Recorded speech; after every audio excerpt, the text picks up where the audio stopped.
Il y a quelques jours, j'ai eu une conversation avec quelqu'un qui m'a dit « La science-fiction, c'est d'abord de la fiction, ok? Écoute-moi bien, gamin. Les aliens et toutes ces conneries, là, on sait tous que c'est n'importe quoi, ok ?» Et c'est vrai qu'il a pas complètement tort. Le cinéma, de manière générale, se permet régulièrement de prendre quelques libertés par rapport à la réalité. Par exemple, quand un mec balance une cigarette dans de l'essence pour la faire s'enflammer, c'est classe. Sayonara.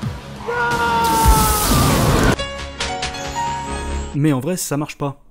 Je vais donc répondre à cette personne dont je tairai le nom et qui s'appelle Jérôme, en analysant quelques éléments classiques de la science-fiction pour voir si effectivement c'est n'importe quoi. Dans Star Trek par exemple, on a un téléporteur. Un truc plutôt pratique. Alors, c'est faisable, mais à une échelle bien plus petite. Le premier problème de la téléportation, c'est pas vraiment le voyage, c'est le fait de crever. Parce que pour téléporter, on est bien d'accord qu'il faut déconstruire un corps à un niveau atomique, puis le reconstruire à l'identique quelque part. Ce qui est déjà impossible si on s'en tient au principe d'incertitude de Heisenberg. Mais même si c'était possible de téléporter un corps, téléporter une âme ou un esprit, c'est un autre délire. On sait pas encore vraiment si c'est quelque chose qui existe de façon matérielle, quelque chose qu'on peut reproduire. Ou peut-être que le vrai problème, c'est la colossale quantité de données qu'il faut transporter. Téléporter un atome, c'est faisable, mais téléporter les données qui composent un être humain, avec par exemple une connexion de 30 GHz, prendrait à peu près 350 000 fois plus de temps qu'il a fallu à l'univers pour arriver à son état actuel. Donc vous allez être un peu en retard au boulot. On enchaîne avec les fameux sabres laser de Star Wars. Désolé de ruiner vos rêves de Jedi, mais effectivement, c'est aussi un peu n'importe quoi, en laissant un peu de côté le problème de la source d'énergie, puisqu'il faudrait un générateur de la taille d'un tank pour couper du métal par exemple. C'est quand même impossible d'en faire un sabre. Les photons émis par un laser ne s'arrêtent pas comme par magie, ils vont continuer leur course jusqu'à rencontrer un matériau capable de l'absorber, cette énergie. Le seul moyen d'y arriver serait de téléporter les photons qui se trouvent au bout du sabre à leur destination d'origine. Ou alors d'utiliser une micro-singularité pour... Enfin, c'est pas possible, quoi. Alors, certaines théories veulent que ce soit la force qui arrête le laser. Bon, pourquoi pas. Les canons et pistolets laser, en revanche, c'est faisable. C'est déjà bien. Par contre, c'est pas possible de les stopper et de les renvoyer comme des balles de tennis avec un sabre laser, étant donné que les photons n'ont pas de masse. Mais là encore, peut-être que la force fait des trucs... voilà. Ah, les combats spatiaux. Alors là, c'est la fête du slip, quoi. Tout est permis, il n'y a plus de limites, on fait ce qu'on veut. On va commencer par rappeler encore une fois qu'il n'y a pas de son dans l'espace, et qu'il n'y a pas non plus d'explosion. Puisqu'il n'y a pas d'oxygène, donc pas de feu. Alors, a priori, le vaisseau est pressurisé, donc l'explosion peut se produire à l'intérieur du vaisseau. Mais elle sera tellement faible et tellement rapide que le résultat sera vachement moins impressionnant. Piloter dans l'espace, c'est aussi un truc assez marrant quand on s'y attarde. L'espace est vide, il n'y a donc pas de friction. Comme l'expliquait Newton, si un objet est en mouvement et qu'il n'y a aucune force contraire pour le stopper, comme sur Terre, il continuera son mouvement à l'infini. Donc vous n'avez pas besoin par exemple d'allumer constamment les moteurs d'un vaisseau spatial. Une fois que vous avez atteint votre vitesse de croisière, arrêtez tout, vous garderez la même vitesse, et par extension économiserez du carburant. Mais ce qui me titille le plus, c'est plutôt les trajectoires. Quand on balance une fusée dans l'espace, on utilise des propulseurs pour modifier sa trajectoire. La question est, comment est-ce qu'on peut changer de direction avec un avion, avec des ailes, sachant qu'il n'y a aucune friction, aucune atmosphère, qui permet de faire des virages comme par magie. Les X-Wings par exemple n'ont pas de propulseur à l'avant qui leur permettrait de ralentir, et ont 4 moteurs centraux à l'arrière dont aucun ne lui permet de changer de direction. D'ailleurs, a priori, la plupart des vaisseaux de Star Wars ne peuvent ni voler dans l'espace, ni sur aucune planète. On peut prendre un autre exemple peut-être un peu plus évident, le Faucon Millennium. Le truc, c'est un frisbee. Il y a un seul propulseur à l'arrière et pas de train d'atterrissage, donc techniquement, on peut pas tourner. Pour décoller, il faut racler le sol et pour atterrir, il faut s'écraser. J'ai pas vraiment envie de voler là-dedans, personnellement. Les monstres géants comme Godzilla, a priori non. La loi des carrés et des cubes nous informe que lorsqu'un animal devient de plus en plus gros, son poids va grossir plus vite que sa force. Il lui serait donc impossible de supporter son propre poids. Cela dit, les petits animaux tendent au contraire à être plus forts que ceux qui sont énormes. Un escargot par exemple est capable de tirer 200 fois son poids, ce qui pour nous équivaut à tirer un objet de 12 tonnes. Ce que je fais régulièrement le week-end, mais enfin ça n'engage que moi. Et vu que leur masse est faible, ils supportent aussi très bien les chutes, notamment grâce à leur exosquelette, qui d'ailleurs rend les insectes Starship Troopers improbables, puisque tels qu'on les voit dans le film, leur exosquelette serait tellement gros qu'il n'y aurait plus de place pour leurs organes vitaux. C'est un peu emmerdant quand même. Les colonies spatiales. Alors, c'est faisable en théorie. D'après de récentes études, il faudrait un minimum de 10 000 personnes pour avoir la diversité génétique requise pour former une colonie spatiale. Ce qui est pas énorme étant donné qu'il y a plus de 7 milliards d'humains sur Terre. Le problème, c'est le voyage. Pour l'exemple, on va prendre Mars, comme dans Total Recall. Il faut au minimum 6 mois pour aller jusqu'à Mars, donc 1 an aller-retour. Si on arrive à construire un vaisseau capable de transporter, disons 500 personnes, soit un petit peu moins qu'un Airbus A380, Il faudrait quand même 20 ans pour envoyer 10 000 personnes sur Mars. Et là je parle bien d'un minimum, dans la réalité ce serait beaucoup plus long et beaucoup plus complexe. Déjà il faudrait être capable de construire un tel vaisseau et d'avoir construit une base sur Mars qui résiste aux radiations et qui n'est pas affectée par l'impesanteur. Faut aussi avoir construit un lanceur sur Mars pour pouvoir redécoller, pour régler le problème de l'énergie, de la gravité artificielle, des mécanismes prolongés. Donc malheureusement c'est encore de la science-fiction. Cela dit, ce serait beaucoup plus facile si on pouvait voyager à la vitesse de la lumière. Alors la vitesse de la lumière pour la science-fiction c'est un fantasme, ça ouvre énormément de portes scénaristiques, mais est-ce que c'est faisable dans la vraie vie?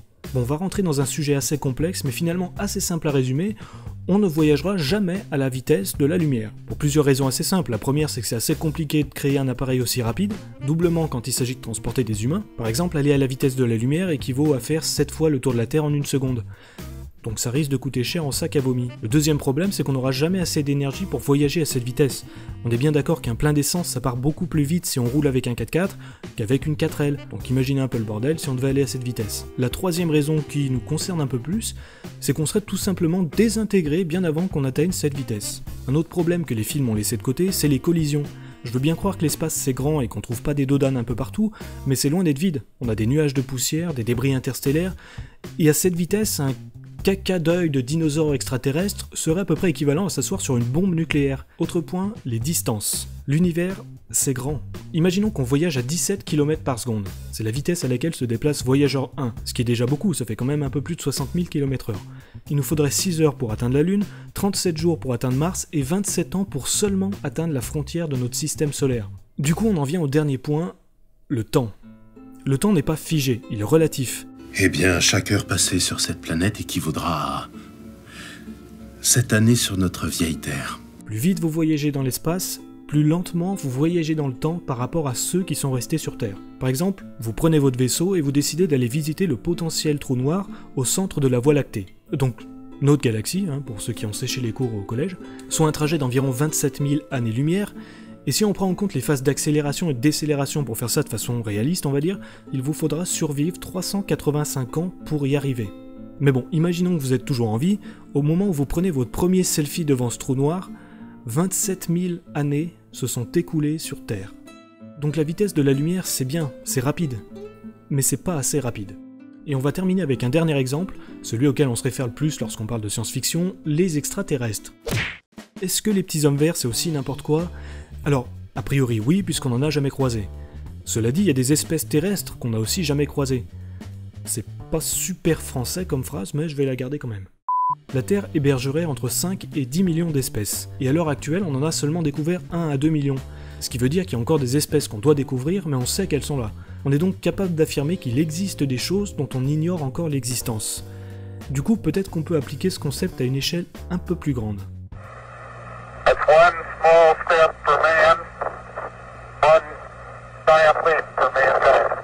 Avant d'envoyer Neil Armstrong, Michael Collins et Buzz Aldrin sur la Lune, les scientifiques se sont quand même posé cette question. Et s'ils ramenaient sur Terre des trucs qui pourraient éventuellement tous nous tuer ? Quand vous partez en voyage dans certains pays, vous avez parfois besoin de faire des vaccins et de ne pas manger ou boire n'importe quoi sur place pour éviter de tomber malade. Et un voyage dans l'espace, c'est quand même un voyage. Quand les astronautes sont revenus de leur petite virée sur la Lune, ça s'est pas exactement passé comme dans Armageddon. Ils ont été enfermés dans des cellules de décontamination et envoyés dans un centre de quarantaine à Houston pendant 3 semaines pour éviter justement la propagation d'un virus. Dans les années 60, on a fondé le SETI, disposant de satellites conçus précisément pour détecter toute trace de signal extraterrestre. 10 ans plus tard, on a envoyé la fameuse plaque de Pioneer dans l'espoir qu'elle aussi soit lue par une civilisation extraterrestre. On va pas s'attarder sur le fait qu'elle soit parfaitement incompréhensible, y compris pour les personnes qui l'ont envoyée. Dans le même genre, 5 ans plus tard, on a également envoyé dans l'espace un disque en or, disque qu'ils n'arriveront probablement pas à faire marcher, comprenant des extraits audio de toutes les langues terrestres qu'ils ne parlent pas, une liste de sons de la Terre qu'ils ne connaissent pas, de la musique, une liste d'images intéressantes comme des photos de beats, une femme en train de balayer ou encore un homme mesurant un crocodile, une activité qu'on pratique tous les week-ends, le tout ponctué d'un message du président Jimmy Carter, le tueur de lapins, et du secrétaire général des Nations Unies Kurt Waldheim, accessoirement ancien nazi. Donc a priori les aliens on n'est pas près de les croiser. Enfin bon, des précautions, des décisions ont donc été prises, assumant que la vie extraterrestre pourrait effectivement exister. Mais ce que je peux dire, c'est que s'il n'y a que nous, ça me semble un beau gâchis d'espace. Mais juste parce qu'on admet qu'ils peuvent exister, ça veut pas dire qu'on va y croire, comme nous l'explique le film Contact de Robert Zemeckis. Je suis parti combien de temps ? Vous n'êtes allé nulle part. Ça veut pas non plus dire qu'on serait capable de leur parler, ou de les comprendre, comme dans le film Solaris d'Andrei Tarkovsky. Et encore, avant de leur parler, il faut d'abord les accueillir. Quand Christophe Colomb est parti claquer la bise en Amérique, il n'est pas arrivé avec un paquet de chips et du champagne. Alors comment est-ce que nous, on réagirait face à une civilisation extraterrestre? Est-ce qu'il y aurait un mouvement de panique? Est-ce qu'on serait méfiant, excité, admiratif? Est-ce qu'on tenterait de les tuer avant même qu'ils touchent le sol? De les capturer et de les balancer dans un labo pour faire des expériences? Ou peut-être simplement de boire des bières et de leur apprendre à danser? Et c'est un peu le rôle de la science-fiction de répondre à ces questions, d'explorer tous les scénarios possibles et impossibles pour que, un jour peut-être, on puisse les mettre en pratique. Ou peut-être que ça va encore plus loin que ça. Au début des années 1900, on découvrait Nyctalope, personnage du roman Le Mystère des 15 et l'un des premiers héros de science-fiction. Il possédait un cœur artificiel et, comme son nom l'indique, des yeux lui permettant de voir la nuit. Il a été le premier cyborg, 50 ans avant que le mot cyborg soit inventé. Depuis, on a créé des bras robotiques contrôlés par l'esprit, des yeux bioniques permettant aux aveugles de voir pour la première fois de leur vie, des pacemakers permettant de contrôler le rythme cardiaque, des implants cochléaires pour les sourds, on a créé les imprimantes 3D de Star Trek, l'Overback de Star Wars, les capsules lunaires de Jules Verne et les écrans tactiles de Minority Report.